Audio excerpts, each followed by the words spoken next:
Bom, gente, só tem 13 pessoas. Aí, à medida que o pessoal for entrando,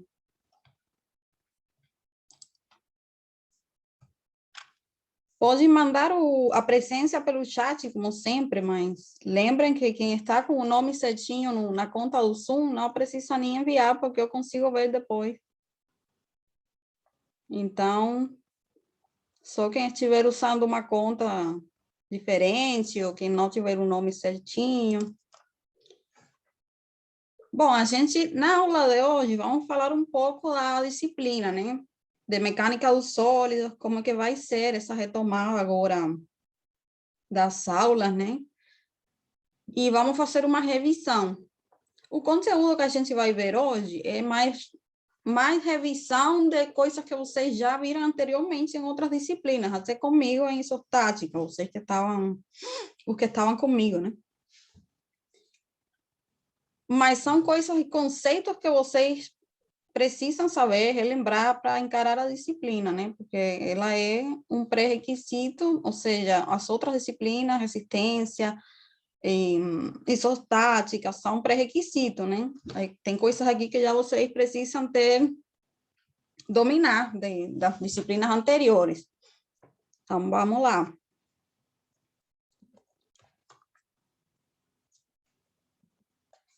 Para os que não me conhecem aqui, eu sempre coloco aqui um breve resumo de mim, né?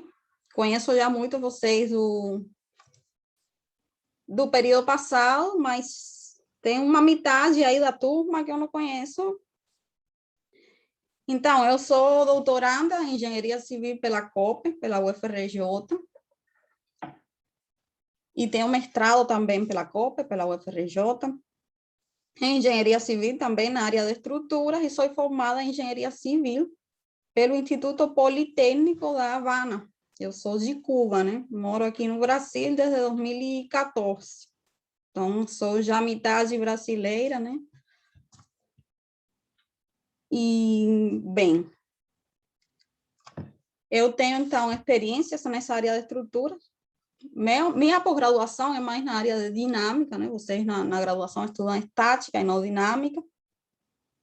Mas, enfim, eu tenho um pouco de conhecimento também na parte experimental, sobretudo dinâmica, né? Não de estática, mas de dinâmica, e sou da área de estruturas, então sou bastante encaixada nessas disciplinas aqui que eu estou dando para vocês.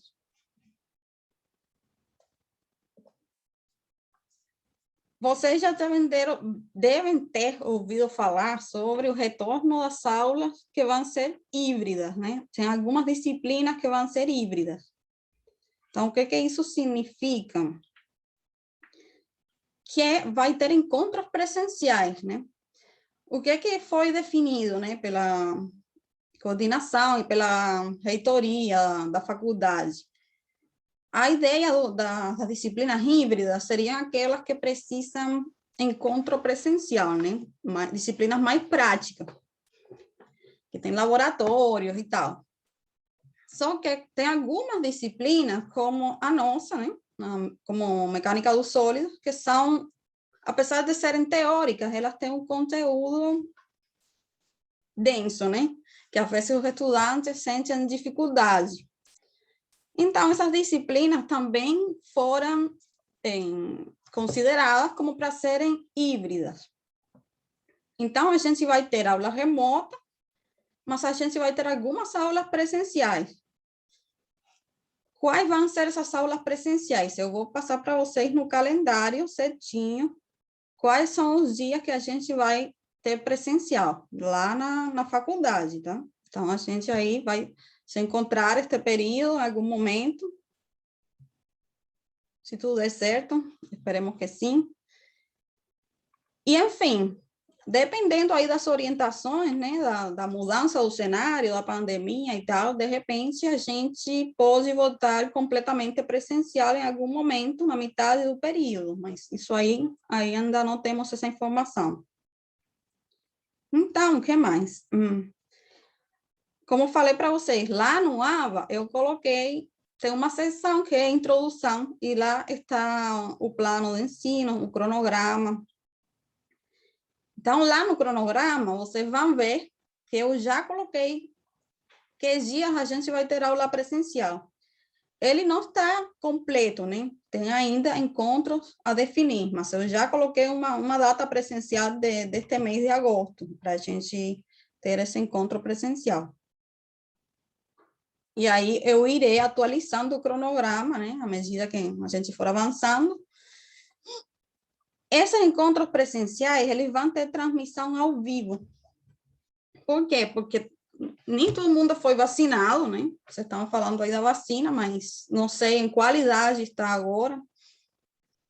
Mas, enfim, tem pessoas que não foram vacinadas, tem pessoas que são de grupos de risco, que não podem assistir por algum motivo. Então, elas vão ser presenciais, mas vão ter uma transmissão ao vivo para quem não consegue ir por algum motivo, que não se sente seguro, que não tomou vacina, enfim, tudo isso. E as aulas remotas, né, vai ser como o período passado, a gente vai ter aulas gravadas e o link, ele vai estar sempre lá depois da aula para vocês assistirem de novo. O link aqui de acesso eu coloquei lá no AVA também, pessoal, tá? O link vai ser sempre o mesmo, então você pode ir lá no AVA e acessar aí. Só um minutinho.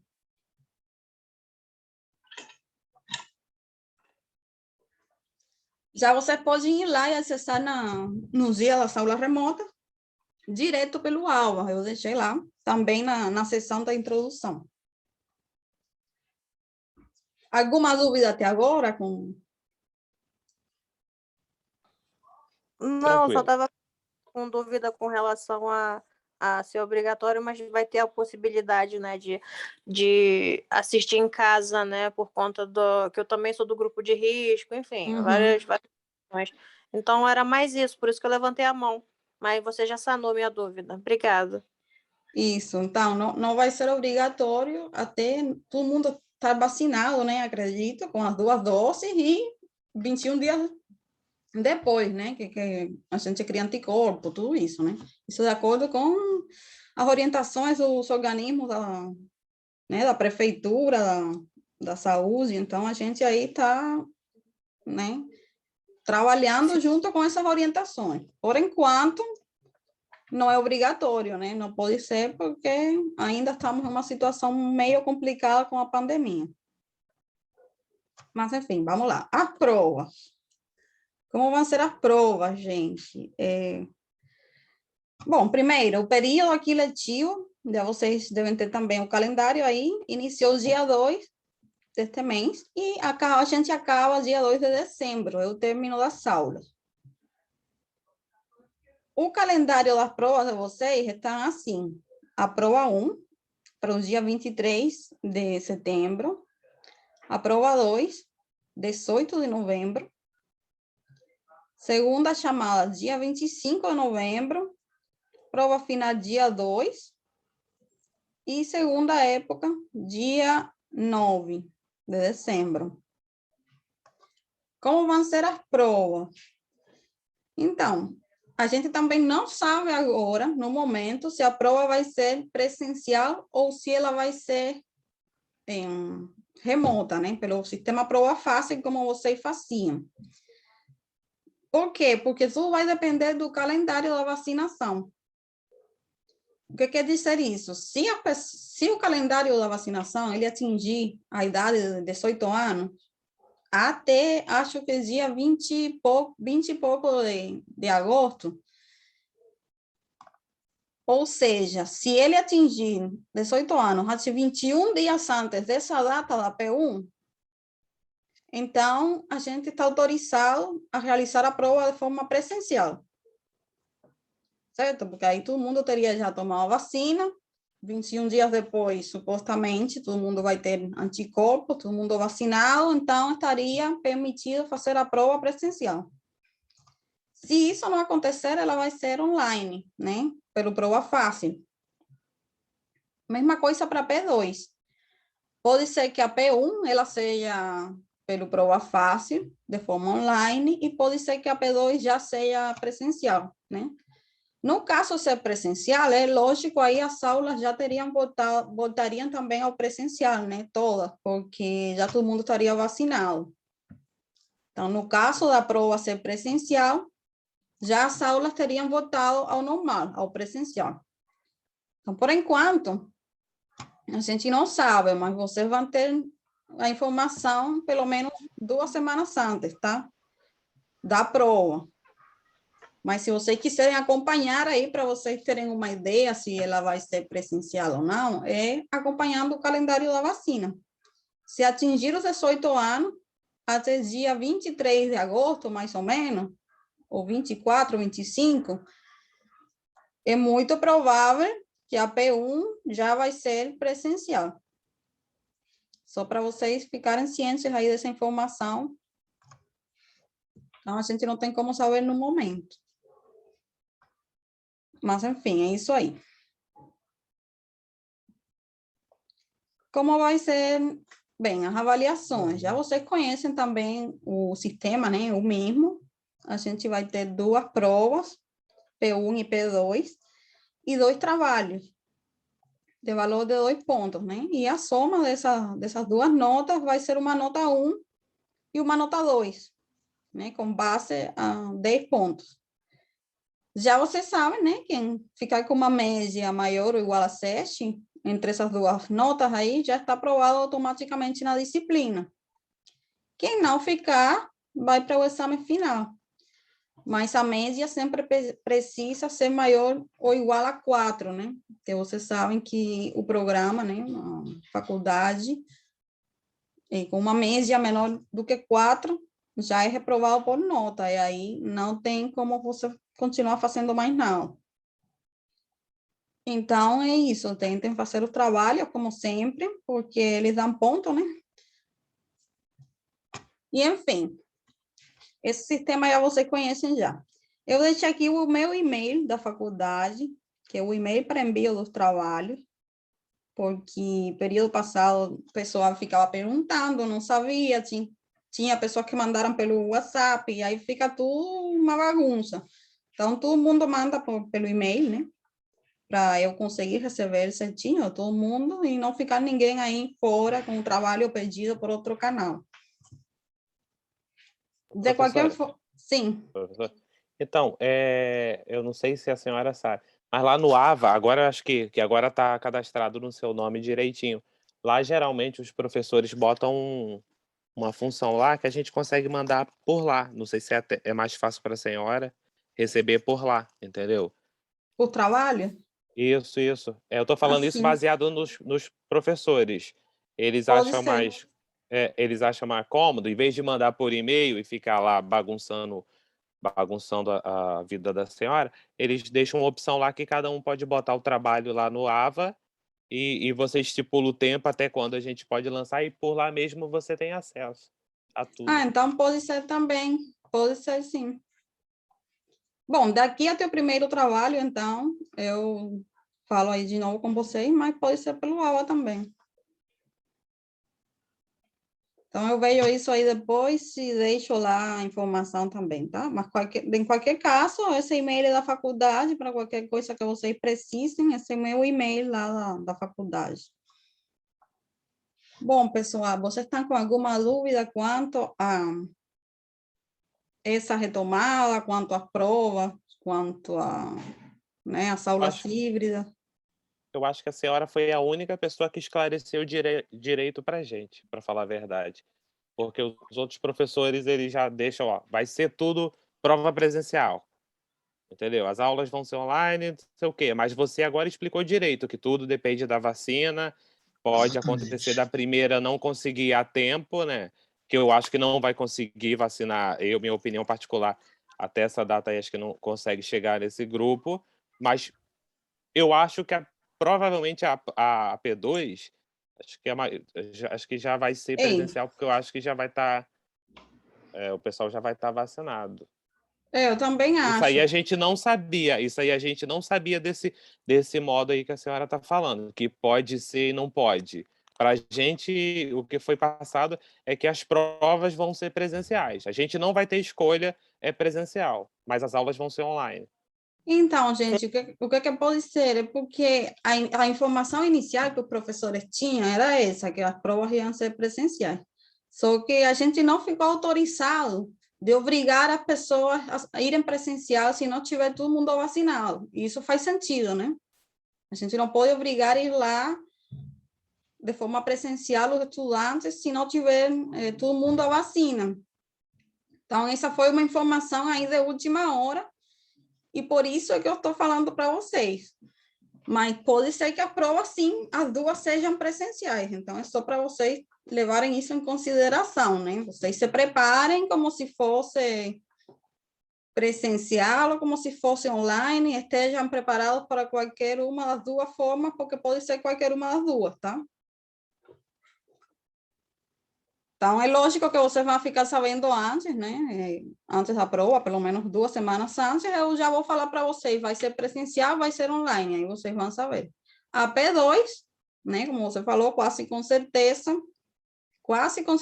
já deve ser presencial, sim. A P1 é a que está aí, né? A gente não sabe ainda. Mas é isso. Bem, agora sim, ficou claro, né?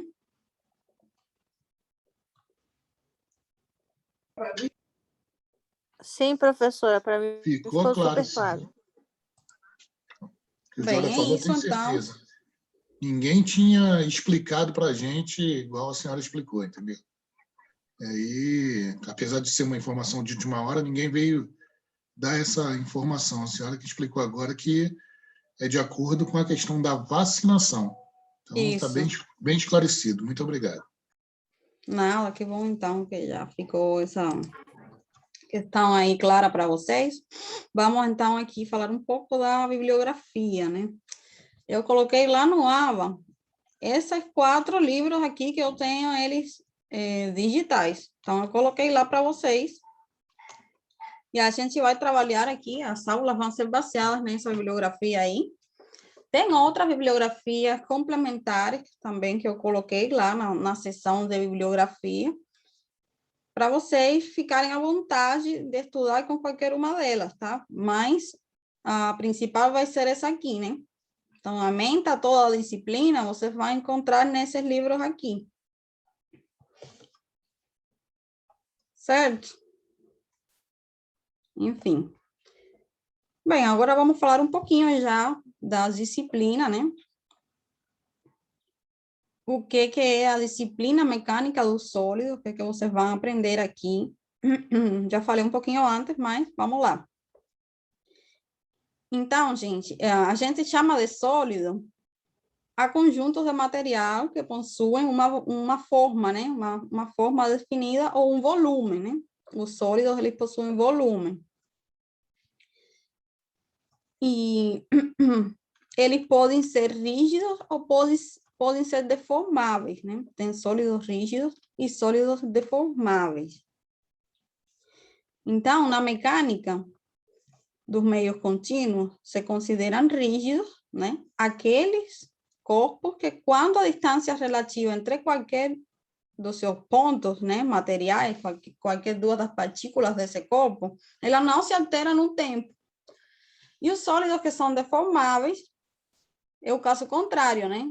Em que aqueles pontos materiais podem se alterar, né? A posição relativa deles no tempo, ou seja, sofrer uma deformação. A gente muitas vezes considera que os corpos são perfeitamente rígidos, mas eles na verdade não são, né? Quando submetidos a forças externas, sempre o corpo sofre uma deformação, só que às vezes ele é muito pequeno. Então, a gente se considera como se fossem rígidos, mas, na verdade, perfeitamente rígido não é nenhum corpo, né? Então, é isso aí. O que seria, então, mecânica do sólido? A mecânica do sólido é um ramo da mecânica, né? Que estuda comportamento deformável do sólido. É uma continuidade de resistência dos materiais.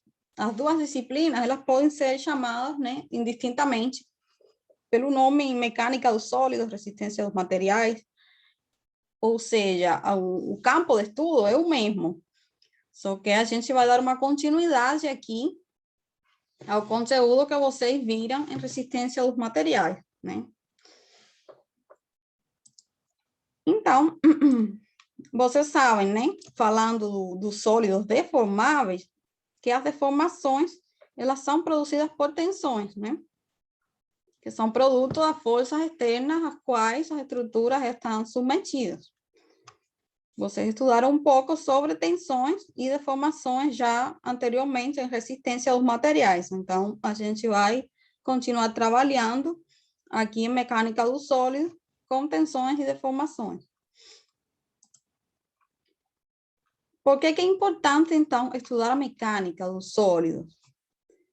Bom, vocês sabem que as estruturas de engenharia civil e todas as estruturas de engenharia, né? Mas vamos falar aqui das estruturas que a gente trabalha, né? Que são de engenharia civil. Essas estruturas, todas elas, para elas se manterem na funcionalidade delas, com a integridade estrutural delas, elas precisam ser projetadas para resistirem a certos esforços, né? Os esforços que vêm do ambiente, né? Como o próprio peso das estruturas, né? A primeira força que as estruturas precisam resistir é o próprio peso, né? Até a gente, né? Se a gente não resistisse o nosso próprio peso, não ficaria em pé. Então, essas estruturas precisam ser projetadas para resistir o próprio peso delas, para resistir o vento, a força do vento, a força das variações de temperatura, a força sísmica, no caso de alguma zona que seja sísmica, né? Há forças, no caso da ponte, também das correntes, né? Das ondas do mar, dos efeitos da socavação, no estribo, essas são coisas que vocês vão aprender em outras disciplinas também. Mas, enfim, todas as forças que a estrutura recebe do ambiente, elas precisam suportar, né? O que acontece? Essas forças, elas vão produzir na estrutura esforços, né? Esforços internos. E esses esforços internos, eles produzem quê? Tensões. Então, a gente sempre tem que conhecer o comportamento dos sólidos, né? Quais vão ser as tensões e quais vão ser as deformações dos elementos estruturais que a gente vai projetar. Então, por isso, a gente precisa estudar a mecânica do sólido. E não só o engenheiro civil, né? Todos os engenheiros precisam ter conhecimento de mecânica do sólido, né? Esses tipos de estruturas que são, né, que são mais da parte de dinâmica, já vocês sabem, né, que a dinâmica é a área que se encarregada de estudar o que é o movimento, né, do corpo que está em movimento, equilíbrio dinâmico. E a estática, ela estuda os corpos que estão em equilíbrio estático, ou seja, em repouso. Então, o engenheiro civil estuda mais a parte estática, porque as nossas estruturas, o interesse é que elas estejam em equilíbrio estático, estejam em repouso, né? Mas o engenheiro mecânico, ele precisa conhecer também mecânica dos sólidos, só que para que as estruturas deles estejam em movimento e em equilíbrio, né? Também, porque mesmo que elas estão em movimento, elas continuam precisando ser resistentes às cargas que elas estão submetidas. Então, para qualquer engenheiro, a mecânica dos sólidos é uma disciplina base, né? Muito básica. Então, vamos lá. Qual é o objetivo, então, do engenheiro? A gente vai projetar uma estrutura, né? Ou realizar um projeto estrutural de uma estrutura que alguém projetou, né? Pode ser um arquiteto. Essa estrutura, ela vai estar submetida a cargas externas, né? Que podem ser ativas. Quais são as ativas? Aqui vem do ambiente, né? O que? O peso, né? Que é a força que seja a aceleração da gravidade para o centro da Terra. Essa é a primeira força, né? A força peso próprio da estrutura. O vento, tudo que eu já falei, né? Todas as cargas externas, essas são ativas. E as reativas são quais? As reações dos apoios, né? Vocês lembram que toda essa carga que a estrutura recebe, ela precisa ter uma reação nos apoios no sentido contrário, oposto a essa força. Essa é a lei de ação e reação, né? Que seria a terceira lei de Newton. Então, a gente usa esses conhecimentos que são de física básica para toda na vida, né? Então, a gente tem esse sistema de forças composto pelas forças externas ativas e pelas reativas, que são as reações dos apoios da estrutura. Como a estrutura ela vai estar submetida a esse conjunto de forças, ela vai gerar o quê? Solicitações, né? É o exemplo que eu coloco sempre para vocês, com qualquer objeto. Por exemplo, eu vou pegar um celular mesmo. Se eu tenho um celular aqui preso e eu aplico um esforço, né? Ele vai estar recebendo aqui uma solicitação. Eu estou apertando ele. Se eu aplicar força, força, força e aumentar a magnitude dessa força, eu quebro o celular em algum momento, certo? Então, essas ações, elas vão gerar dentro da estrutura esforço, que a gente chama de solicitações. E essas solicitações, elas vão gerar tensões e vão gerar deformações. Porque a gente precisa estudar, então, as tensões e as deformações. Vocês estudaram em isostática, né? Vocês aprenderam como calcular os reforços internos na estrutura. Você cria um esquema, um modelo estrutural, primeiro, do projeto que vocês vão fazer, e vocês determinam os diagramas de esforços solicitantes internos. Para que servem esses diagramas? Para você determinar quais são os reforços máximos, né? Esses reforços máximos, eles vão dar as tensões máximas, né? Se eu tenho um esforço axial máximo, né, de tração, esse esforço máximo é o que me vai dar as tensões máximas de tração. E vice-versa, se for compressão, onde eu encontrar a maior compressão, no diagrama de força, eu vou ter a maior tensão também, de compressão. E a mesma coisa com a flexão, né? O maior momento, ele vai dar a maior flexão, que a flexão não é mais do que a tração e a compressão atuando naquele elemento, né? Isso a gente vai estudar também mais para frente aqui na disciplina mesmo. Então, por que a gente precisa conhecer as tensões? Porque a gente usa materiais, né? A gente usa materiais para projetar as estruturas. A gente usa concreto armado, a gente usa aço, madeira. Tem inúmeros materiais, né? Que a gente pode utilizar na construção civil. Só que esses materiais, eles são resistentes a tensões, né? Eles resistem a uma tensão. Eles não resistem a uma força, eles resistem a uma tensão específica. Então, por isso que a gente precisa conhecer as tensões da estrutura, para ver se essas tensões da estrutura elas são menores ou iguais, ou, no caso, são maiores das tensões resistentes do material. O que a gente tem que procurar no projeto? Para ter uma estabilidade de estrutura, para a estrutura não colapsar. Sempre as tensões geradas na estrutura, elas precisam ser menores ou iguais às tensões resistentes do material. Se é o contrário, a estrutura acaba quebrando, né? Se eu tenho que o material ele resiste a uma tensão, vamos dizer, de 100 megapascais, ele resiste a essa tensão. Se eu gerar na estrutura uma tensão de 150, o material ele vai quebrar, certo? Então, por isso, a gente precisa determinar aqui as tensões e fazer com que elas fiquem abaixo do limite resistente do material. Isso a gente chama critério de projeto, né? Essa equaçãozinha de tensão de desenho, tensão admissível, tem que ser menor ou igual do que a tensão resistente do material. E esse critério, ele serve tanto para um projeto, para você projetar uma estrutura, quanto para verificar uma estrutura. Uma estrutura que já esteja, por exemplo, construída. Você tem um prédio que era, vamos supor, você tinha um prédio residencial. E esse prédio residencial, ele vai mudar o uso dele, ele vai ser convertido em um prédio comercial.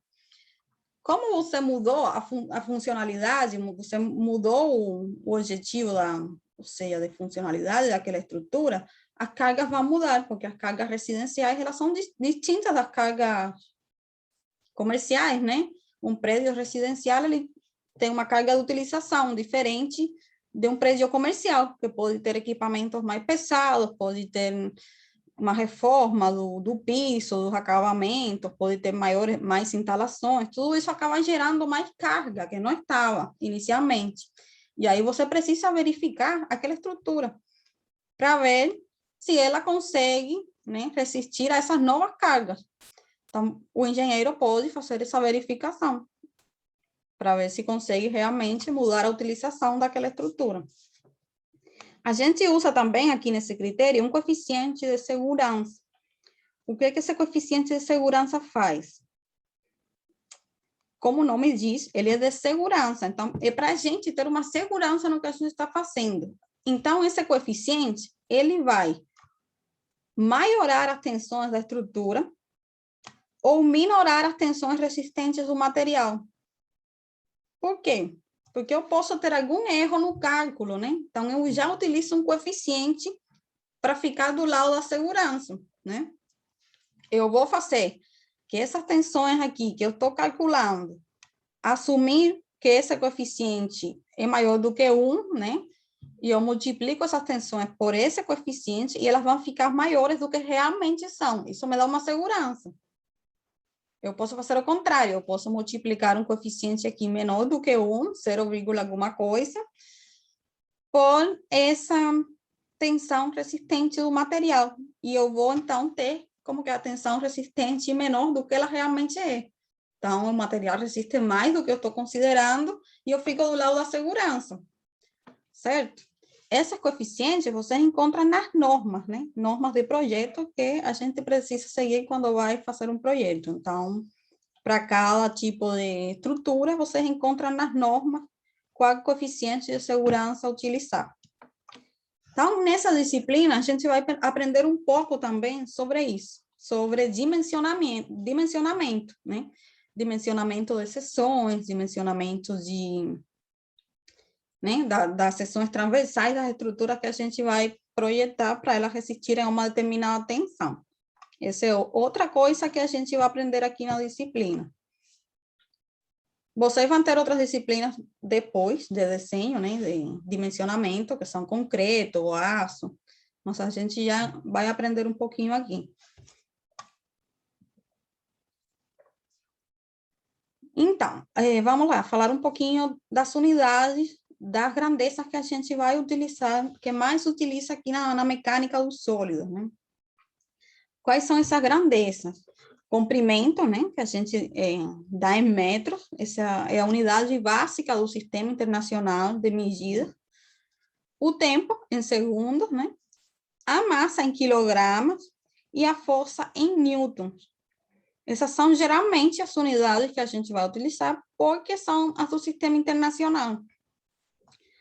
Área, metro quadrado, vocês sabem, e tensão, que é uma força em uma área, em newton dividido metro quadrado, newton por metro quadrado, ou pascal, que é a mesma coisa, né? A gente pode usar também prefixos, né, de unidade. Por exemplo, o giga, ele significa 10 elevado a 9. Então, se eu falar de 1 gigapascal, vocês sabem que 1 gigapascal vai ser 10 elevado a 9 pascais, certo? 1 megapascal é 10 elevado a 6. Então, 1 megapascal, ele vai ser 10 elevado a 6 pascais. E assim por diante, né? Mesma coisa para quilo, né?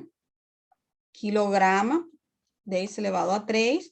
Por isso que uma quilograma, ela perdão, assim. Quilograma, então, vai ser 1.000 gramas, né? Então, vocês, com 1 quilograma, é 1.000 gramas. E assim, né? Mili, né? 1 milímetro é 10 elevado a menos 3 metros. E assim, gente, esses prefixos aqui, e essa tabelinha aqui de fator de conversão é para que vocês utilizem aí ao longo da disciplina, né? Vocês sabem já que as unidades são muito mais importantes até do que o cálculo mesmo, né? Por quê? Porque a gente, hoje em dia, tem ferramenta para fazer cálculo. Então, a gente não faz cálculos na mão. Então, a chance do erro no cálculo é muito baixa hoje em dia. Fazendo a disciplina é diferente, né? Porque vocês podem ter até um erro, talvez, né? Mas, mesmo assim, vocês usam calculadora, né? Só que em um projeto, já quando vocês estiverem formados, né? Vocês usarão programas que vão fazer o cálculo estrutural. Mas as unidades são mais importantes. Por quê?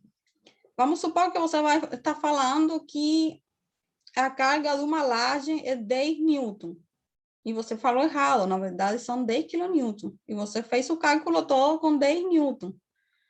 Quando a carga real que for colocada na estrutura, naquela laje, for colocada, ela vai quebrar, porque você projetou para uma carga muito menor.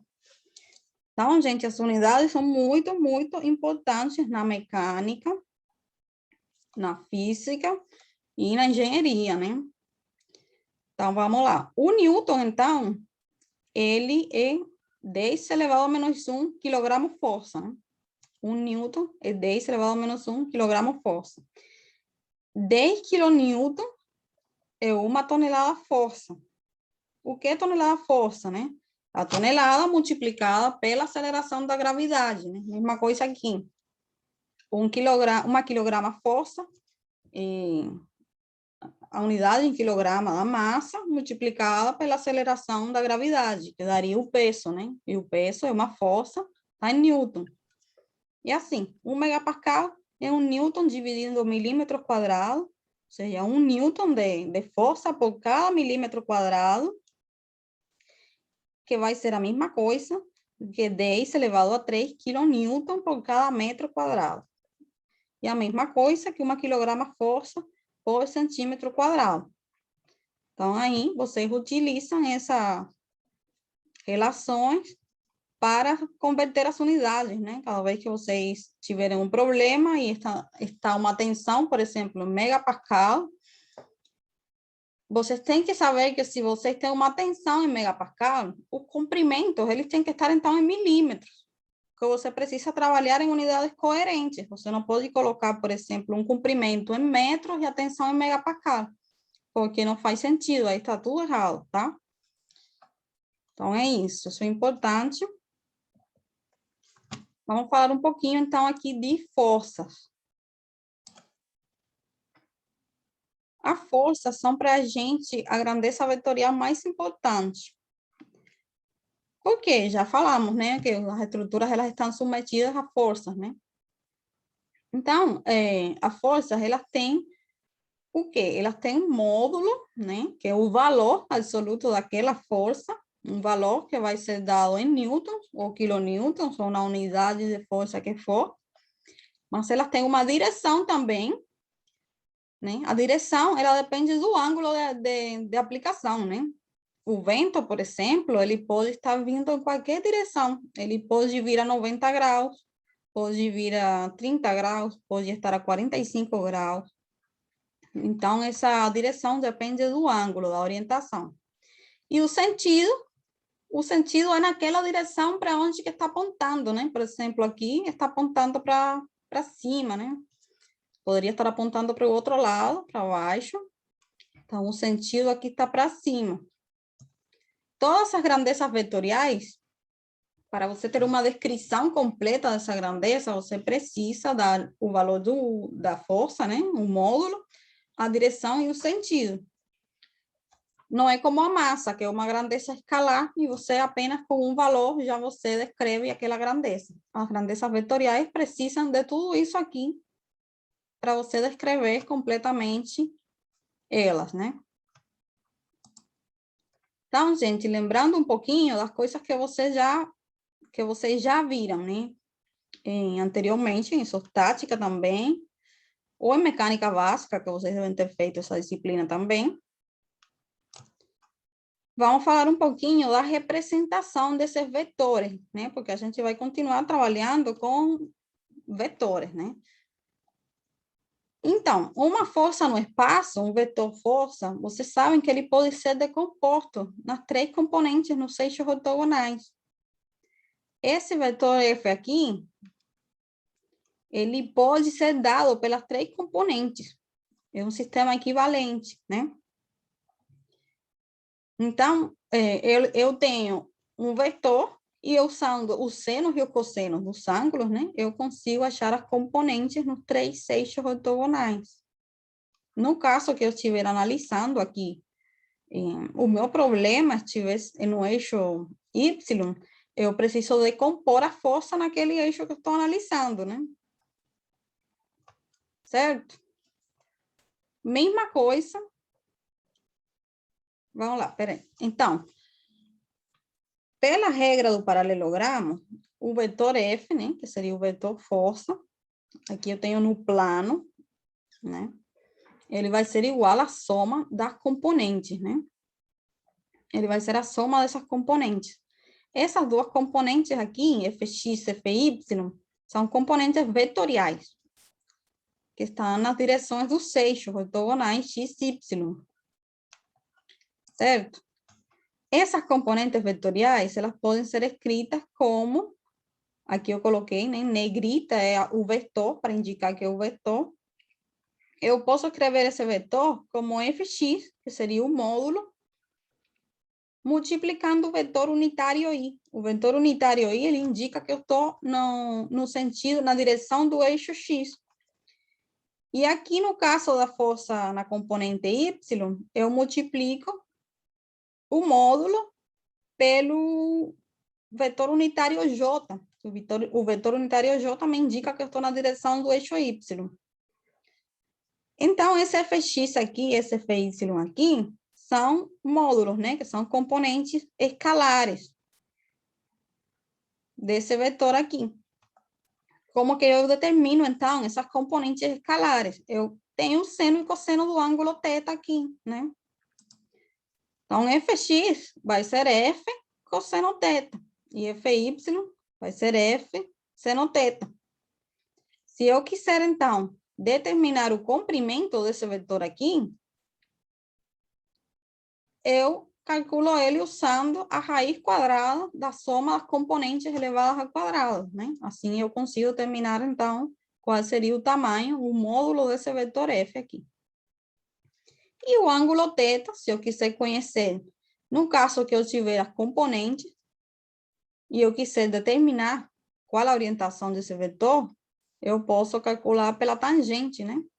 A tangente de θ vai ser, então, Fy dividido por Fx.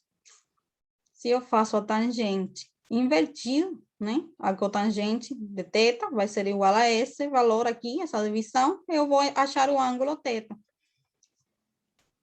Certo? O que mais? A gente tem também momento, né? Vamos lembrar um pouco do momento. Vocês sabem que o momento, ele é uma força multiplicada por uma distância, né? Por exemplo, para determinar o momento que essa força F aqui faz em relação ao ponto O, eu vou multiplicar a distância aqui, né, da linha de atuação dessa força até o ponto que eu estou analisando. E como que eu sei a direção desse momento? Aplicando a regra da mão direita. Você vê aqui a figura. Os 4 dedos, eles vão sempre na direção da força F, né? E o vetor momento, ele vai ser o dedo polegar, na direção do dedo polegar. Então, se eu tiver uma força aqui nessa direção, eu vou ter um giro assim, e o polegar apontando para cima, vai me indicar o vetor momento. Então, isso aqui está no espaço, né? Você vem aqui a regra da mão direita, a representação do giro aqui, e aqui é a mesma coisa no plano, né? Então, o sentido do momento é dado pela regra da mão direita, né? E sempre o momento em relação a um ponto, eu vou calcular multiplicando, né? uma distância que vai ser, ela tem que ser como? Ela tem que ser normal, um eixo normal ao plano que está passando aí também pelo ponto. Observem que eu faço aqui um ângulo de 90 graus dessa distância aqui com o plano da força, né? Ou seja, eu tenho que considerar uma distância fazendo 90 graus com o plano aqui de ação, né? Com a linha de ação da força. E lembrando também que a gente considera positivo o momento quando ele está girando anti-horário. Em caso contrário, a gente considera negativo, né? Por convenção. Da mesma forma que eu, então, tenho componentes de força, eu vou ter componentes de momento no espaço, né? Eu tenho um momento aqui atuando o vetor momento. Isso aqui que está representado é o vetor momento. Então, observem, se o vetor está assim, eu tenho um giro assim, certo? Mas o vetor está apontando para fora. Nos eixos ortogonais, eu vou ter também componentes de momento, certo? Então, eu posso decompor também um momento e representar esse momento M como a soma dessas componentes.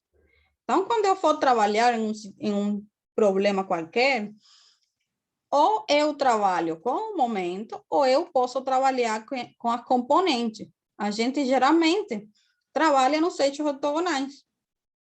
Geralmente. Então, se eu estiver trabalhando nos eixos ortogonais, eu vou utilizar as componentes e não o momento. Se eu estiver trabalhando em um eixo aqui na direção do momento, eu vou trabalhar, então, com o momento aqui resultante, né? E não com a componente. Então, é isso. O que mais? Vamos lembrar também dos sistemas de força. Que são os sistemas de força? São conjuntos de uma ou mais forças, ou mais momentos, né? Momentos de força também. Então, a gente sempre pode reduzir um sistema de forças a um único ponto. O que é a redução?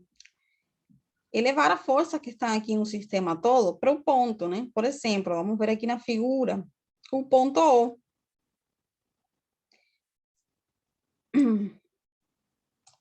Vamos ver aqui na slide de continuação, que está mais claro. Então, só para fechar isso aqui,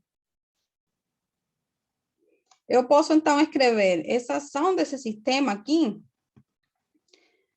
No ponto O, eu posso colocar como resultante dessas forças aqui no ponto O. Vamos ver aqui atrás que está mais claro. Eu tenho esse sistema aqui, F1 e F2. F1 aplicado aqui no ponto 1 e F2 aqui no ponto 2. Esse sistema vai ser equivalente a um sistema aqui representado pela resultante. Qual é a resultante da força aqui em O? Eu não tenho F2 e F1 em sentido oposto. Então, F1 negativa mais F2 me vai dar F0. E qual é o momento resultante em O? Eu tenho F1 pela distância 1 e F2 pela distância 2. Em sentidos opostos também. Então, esse F1 aqui que gira horário, negativo, F1 por D1, e F2 por D2 positivo. E eu tenho um momento resultante M0. Eu posso falar que esse sistema é igual a isso aqui, né? Há forças nesse ponto com respeito ao ponto O, né? Eu posso representar a força com respeito ao ponto O como isso aqui ou como isso aqui. Porque isso aqui está causando isso aqui no ponto O, certo? Então, eu posso fazer sempre essa redução quando eu vou analisar um ponto. Vocês lembram também de isostática que a gente calculava os esforços em uma seção. Então, é isso que a gente fazia, né? Levar o sistema de força para aquela seção que a gente estava analisando. A mesma coisa aqui, gente. Eu teria um momento aqui atuando e uma força aqui. Uma força em 1 e um momento em 2. Como eu vejo, então, eu levo, então, a redução desse sistema para o ponto O. Se eu for fazer a resultância da força em O, eu vou ter aqui quem? F1, né? F1, que eu estou considerando negativa para baixo. E os momentos, eu vou ter quem, então? Eu vou ter F, que multiplica D1, negativo, porque é giro horário, e eu vou ter o momento M2, que já está aqui e já é um momento. Então, eu somo o momento. No caso, eu estou subtraindo, né? Porque ele está apontando para dentro. Sabem que se o vetor ele está apontando para dentro, né? Então, eu tenho um momento aqui, horário, que é negativo. Certo?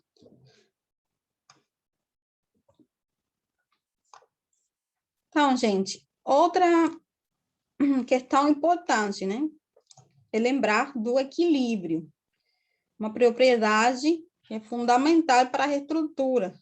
É a mais importante para a gente, o equilíbrio. O que é o equilíbrio, então? Que quando a estrutura está submetida a um sistema de forças, né, ela possa se manter no equilíbrio, ou seja, no caso da gente, equilíbrio estático, em repouso, né, durante toda a vida útil daquela estrutura. Então, você diz que um objeto está em equilíbrio quando não há alteração no estado das forças que atuam sobre ele. Por isso é que pode ser equilíbrio estático ou equilíbrio dinâmico, né? Porque ele pode estar em movimento retilíneo uniforme, mas se não há alteração desse movimento, ele está em equilíbrio, só que equilíbrio dinâmico porque está tendo movimento, né? As estruturas estão em equilíbrio estático. O que mais a gente pode falar do equilíbrio? Vocês lembram que existem as equações de equilíbrio, né? Que a gente usa sempre para determinar, né, forças e tensões e o efeito que acontece na estrutura, reações de apoio também, né? Então, um corpo ele está em equilíbrio quando a resultância de todas as forças que atuam naquele corpo é zero, né? Ele está em equilíbrio. Se eu tenho, por exemplo, o celular aqui e eu aplicar uma força para esse lado, ele vai se movimentar. Mas se eu aplicar outra força da igual magnitude no sentido contrário, mesmo que eu tenha forças nos dois lados, ele vai ficar fixo, vai ficar em equilíbrio, estático, né? Então, se a resultante da força é zero, eu tenho equilíbrio. E também a resultante dos momentos. Por quê? Se a resultante dos momentos não é zero, quer dizer que a estrutura ela gira em algum momento, né? Em algum ponto. Então, para ela ficar em equilíbrio estático, a resultância somatória de forças tem que ser zero e a somatória dos momentos tem que ser zero. Certo? Então, de novo o exemplo, né? Quando essas estruturas estão submetidas à força, o que impede que elas se desloquem são as restrições dos apoios, né? Vocês lembram de isostático. Esses apoios, eles geram forças que se opõem àquelas forças ativas, né? E os apoios geram forças reativas, se opondo ao que está vindo do ambiente. Então, cada vez que eu tiver um apoio, eu vou ter um deslocamento impedido naquele apoio. Certo? Vamos lembrar aqui, rapidinho, quais são, então, os tipos de apoio que a gente conhece, né? O apoio simples ou de primeiro gênero, que ele só restringe o movimento na vertical.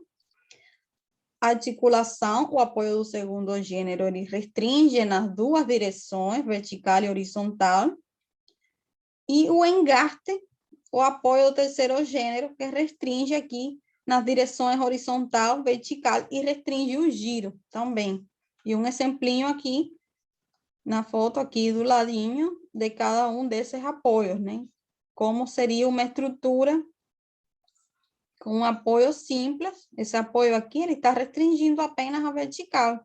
Vocês observam que ele pode se deslocar na outra direção e pode girar. Esse aqui restringe as duas direções. Ele não pode se deslocar aqui na direção horizontal nem na vertical, mas ele pode girar.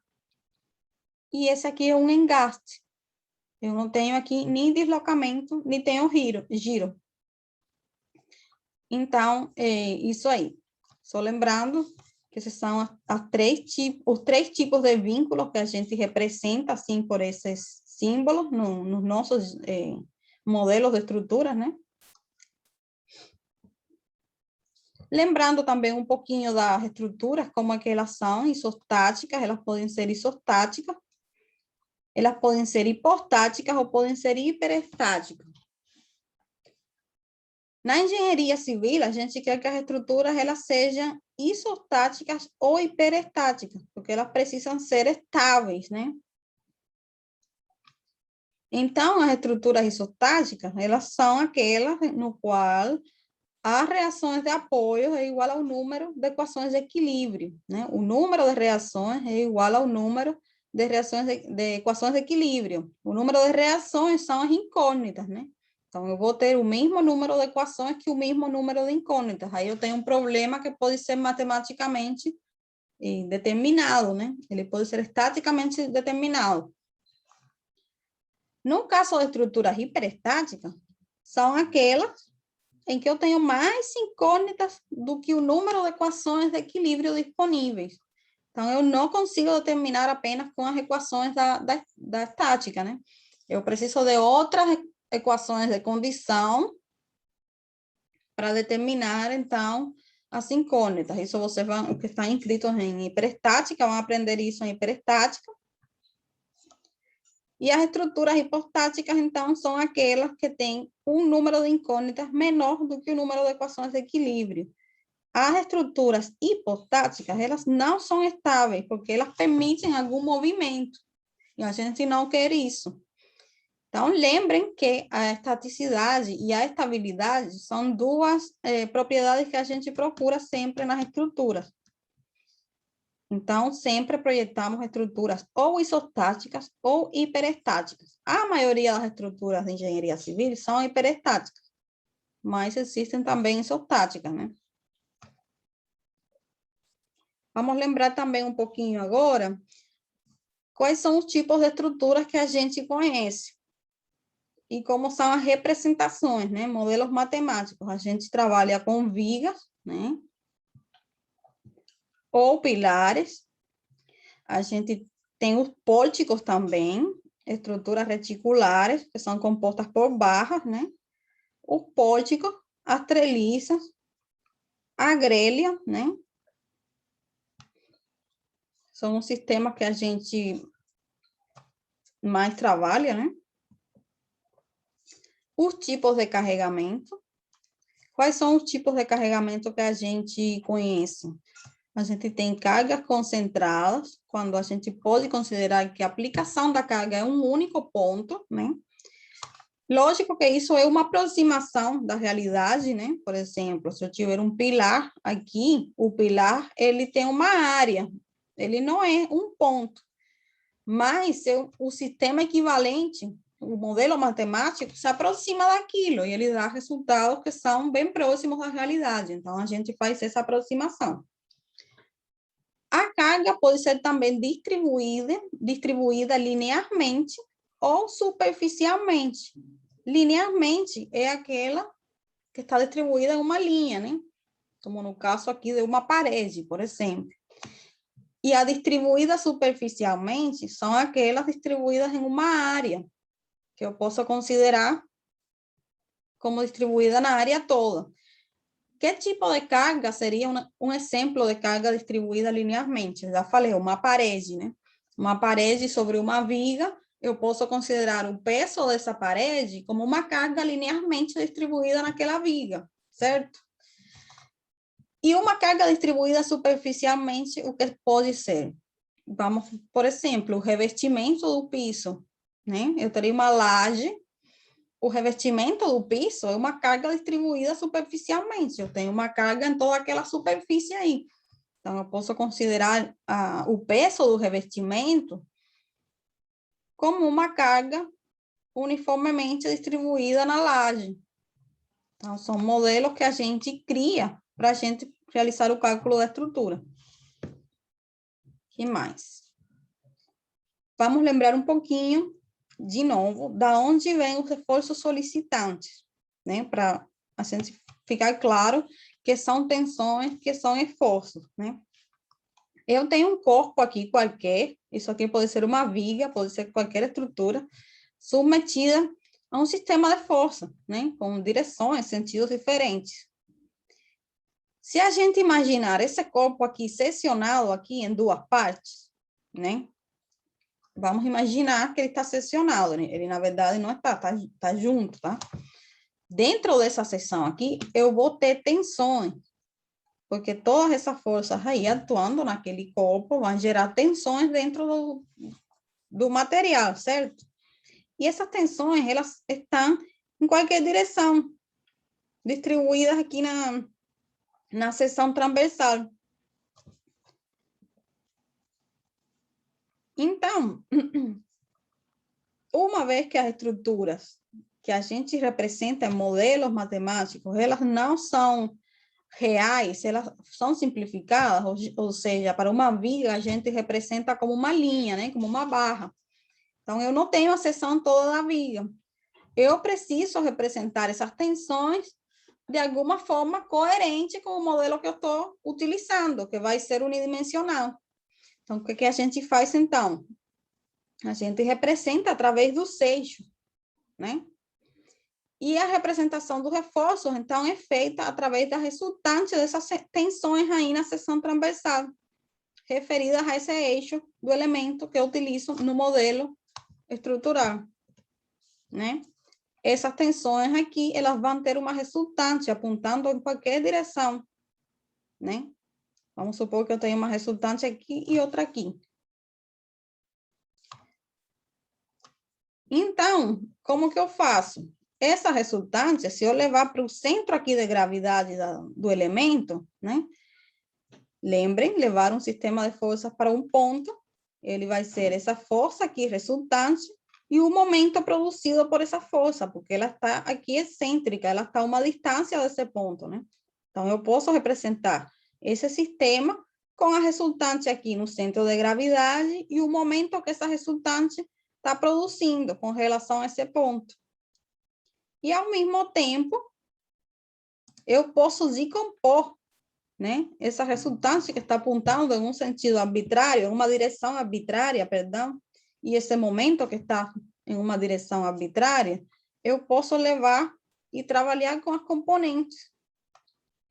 Então, é isso que a gente viu em isostática, né? A gente aprendeu a calcular esses reforços nos eixos ortogonais. No caso, a gente trabalhava com um plano. Mas, em estruturas tridimensionais, você pode analisar um plano e pode analisar o outro e pode trabalhar com o plano, né? Então, a gente calcula as componentes dessas resultantes nos eixos ortogonais e as componentes do momento nos três eixos ortogonais, e a gente vai ter o que a gente chama de esforço solicitante interno. Esse esforço na direção do eixo, ou seja, no eixo do elemento, é o esforço normal, que pode ser de tração, né, se estiver esticando, ou compressão, se estiver comprimindo o elemento. O esforço cortante é o que está na direção do eixo Y. Ele tende a fazer um corte na estrutura, né? Ele é transversal ao eixo do elemento. Então, eu tenho esforço cortante aqui no eixo Y e cortante também na direção do eixo C, né? Que por isso que vocês têm tensões tangenciais, que são geradas por esse reforço. E as tensões normais, que são as geradas na direção aqui do esforço normal, certo? Então, a gente em isostática trabalhava com os esforços, porque a gente precisa trabalhar com as duas coisas. Para fazer análise da estrutura como um todo, a gente precisa o reforço solicitante interno. Mas para avaliar, né, o critério de projeto, para a gente fazer o dimensionamento dos elementos, a gente precisa da tensão, porque o material resiste a uma tensão. Então, assim, as duas coisas são a mesma coisa, na verdade. Apenas são sistemas equivalentes. Então, pessoal, vamos lembrar um pouquinho sobre os diagramas. Por exemplo, uma viga biapoiada sujeita a uma carga concentrada, né? Vocês sabem que podem aplicar as equações de equilíbrio para determinar essas reações nos apoios, né? VA e VV. Como eu não tenho carga aqui na horizontal, esse HV aqui é 0, né? E se eu fizer somatório de momentos com respeito ao ponto A, eu consigo encontrar o valor da reação aqui em B, no apoio V. E vice-versa. Se eu fizer somatório de momentos com respeito ao ponto V, eu consigo encontrar o valor da reação do apoio aqui, VA. E vocês lembram que os diagramas de momento, quando eu tenho uma carga concentrada, ele é linear. Certo? O meu momento aqui vai ser 0, porque esses apoios, eles não transmitem momento, né? Eles são de primeiro e segundo gênero. Eu só vou ter momento quando eu tenho um engaste, que seria o apoio do terceiro gênero. Então, nos apoios, o momento é 0. E o momento máximo está aqui na carga, né? Que vai ser VA multiplicado por A. VA é P multiplicado V dividido L. Então, por isso que está aqui esse valor. E o diagrama de força cortante, que vai ser, então, a derivada do momento. Como o momento é linear, eu tenho o cortante aqui constante, certo? O valor do cortante aqui no apoio vai ser o valor da reação. E aqui no apoio V também, o valor dessa reação VV. E aqui no meio, né, na posição da carga P concentrada, eu vou ter um salto aqui no diagrama do valor dessa força, né? Só lembrando dessas informações, tá? Quando a carga é distribuída, a gente tem o quê? A gente tem um diagrama de momento fletor que vai variar de acordo com uma função quadrática, né? Primeiro, a gente pode determinar usando as equações de equilíbrio, as 3 equações no plano, as reações nos apoios, né? O momento também, ele é 0, porque eu tenho apoios de primeiro e segundo gênero. Ele é 0 nos apoios. E o momento máximo, ele está aqui no meio da viga, né? Lembrem aí de isostática que o momento máximo, uma viga bem apoiada com carga uniformemente distribuída, ele vai ser Q por L ao quadrado dividido por 8, né? Então, os diagramas de cortante, que como é a derivada do momento, então é uma função linear, que a derivada de uma função quadrática é uma função linear. Da mesma forma, ele vai valer aqui nos apoios o valor da reação, né? E o valor aqui nulo, ele vai corresponder ao momento máximo, porque ele é a derivada do momento. Então, como aqui o cortante é 0, né? A derivada, ela é 0 onde? Ela é 0 aqui no máximo, no ponto de inflexão da curva, né? Lembrem que a derivada é a tangente, né, da curva. Então, no ponto de inflexão, a tangente é horizontal. Então, por isso que aqui é 0. Certo? São coisas que a gente viu em isostática, tá? E, por último, lembrar um pouco desse sistema que a gente também viu, que são as treliças. As treliças, lembrando, elas, as barras das treliças, elas trabalham apenas reforço axial, né? Elas vão trabalhar ou a tração ou a compressão. Então, elas não vão trabalhar a momento nem cortante, é só esforço axial em cada uma das barras, tá bom?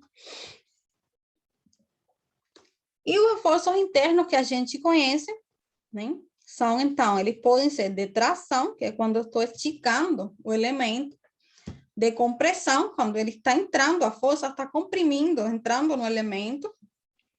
O cisalhamento, o cortante, que é quando eu tenho uma força transversal ao eixo do elemento, né? Que faz um corte, né? Flexão, ela é produzida pelas cargas verticais, né? Transversais ao eixo do elemento. E a torção, né? A torção também, eu posso ter momento torsor. Então, esses são os reforços que a gente conhece, que são gerados nas estruturas produto das forças externas. Certo? Então, o que é tensão, pessoal? A tensão, então, quando eu tenho uma força atuando sobre um corpo, né? Vamos supor que eu tenho aqui um pilar. E eu tenho uma força F1 e F2 atuando aqui nesse pilar.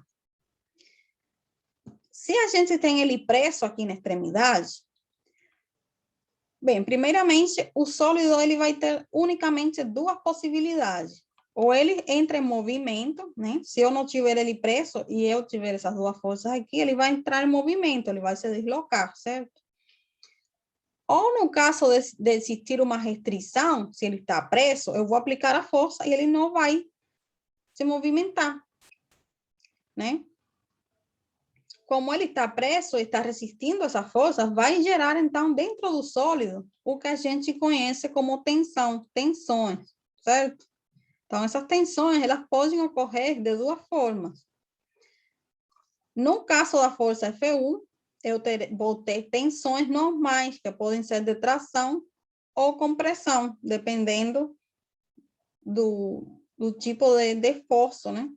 E eu vou ter, por conta da F2, tensões cissaliantes ou transversais, por conta dessa força aqui, que está no sentido transversal.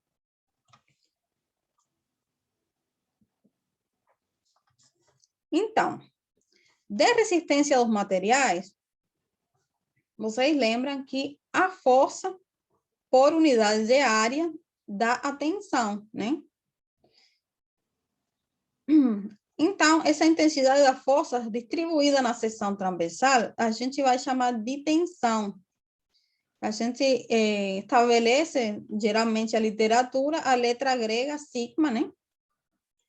Para indicar que é tensão. Então, a gente vai chamar tensão pela letra sigma, e ela é calculada com a força dividida pela área, né? Ela não é mais do que a distribuição da força naquela área. No caso aqui, a gente tem uma tensão de tração, né? Uma força de tração P aqui. Eu vou ter na seção transversal desse elemento uma tensão aqui de tração. Uma tensão normal, certo? No caso de eu ter uma força transversal, né? Como aqui na figura que está representada V, eu vou ter, então, uma tensão cissaliante na seção transversal, que eu vou calcular como? Força dividida pela área. Só que essa força é uma força cortante. Então, a tensão cissaliante, ela vai ficar nessa direção também, né? Se eu tiver essa força V aqui no eixo transversal, né? No eixo, vamos supor que esse seja o eixo Y. Se eu tiver ela no eixo C, eu vou ter uma tensão cissaliante, só que na outra direção. Porque eu vou dividir o V pela área dessa seção aqui. E eu vou ter o valor da tensão. Certo? Vamos falar um pouco, então, de deformação. A deformação, o que é que seria, então, pessoal? A deformação não é mais do que a variação de comprimento, né? Que o elemento sofre produto daquela força que está sendo aplicada. A gente tem por aqui, por exemplo, aqui uma barra, vamos supor que uma viga, que está sendo tracionada por essa força P. Se eu tracionar o elemento, ele vai sofrer o quê? Um alongamento, né? O comprimento dele, ele vai variar, vai se alongar. Então, ele vai ter um comprimento inicial, que eu vou chamar aqui de L. Esse é o comprimento dessa viga. Se eu continuar aplicando esse reforço de tração, eu vou esticar essa viga, né? Então, o comprimento, ele vai variar. Ele vai ficar maior depois de aplicação dessa força, né? Então, essa variação aqui de comprimento, que a gente vai chamar vai utilizar a letra grega delta para definir essa variação aqui de comprimento. Ele é determinado como o comprimento inicial, ou seja, o comprimento final menos o comprimento inicial, ele é zero, né? E eu posso ter também a deformação específica, que ela é calculada como esse delta aqui, comprimento final menos comprimento inicial, sobre o comprimento final. Por exemplo, aqui a gente percebe, né, como seria um comprimento inicial, ele é 0, se ele se esticou, ele vai passar a ser um comprimento L, então o delta vai ser aqui esse L, menos L é 0, né?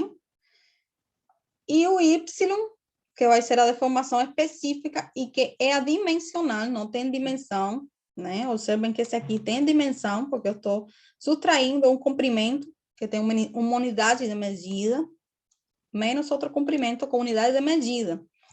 Mas aqui eu estou dividindo, né? Isso aqui com unidade de medida, vamos supor que seja metro, dividindo por metro. Então, esse Y é adimensional, não tem dimensão. E será a deformação específica, né?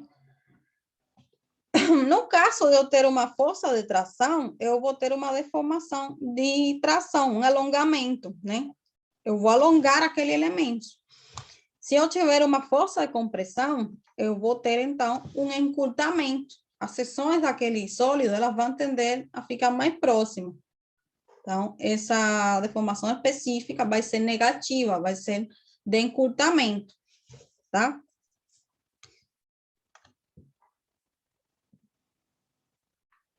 Então, gente, vamos falar um pouquinho sobre as propriedades mecânicas também dos materiais. Vocês lembram, devem lembrar de resistência aos materiais também, que as propriedades, elas são obtidas através de ensaios de laboratório. Como é que a gente sabe as propriedades de um material? Fazendo ensaios no laboratório, né? Aqui a gente tem uma foto de um teste de tração, né? Ou de compressão. Para isso, a gente usa um equipamento que se chama prensa, né? Em que consiste esse teste? Você coloca lá um corpo de prova de um material específico que você estiver testando e você vai aplicando uma força de tração, né? Esticando ou comprimindo, né? Você pode fazer teste de tração ou compressão. No caso aqui, a gente tem um exemplo. Se vocês observam aqui na foto, isso aqui é um osso, né? É um osso. Então, esses ensaios, eles são realizados para qualquer tipo de material. No caso de uma peça de concreto, a gente cria um corpo de prova, né, cilíndrico, que é colocado nessa prensa para fazer o teste. Ou uma barra de aço, uma barra de alumínio, material que for, né? A gente coloca em uma prensa como essa, e o equipamento, ele tem aqui o comando dele, né? Você vai aplicando uma força de uma magnitude específica, e ele também está composto por extensômetro. O extensômetro, ele mede a deformação.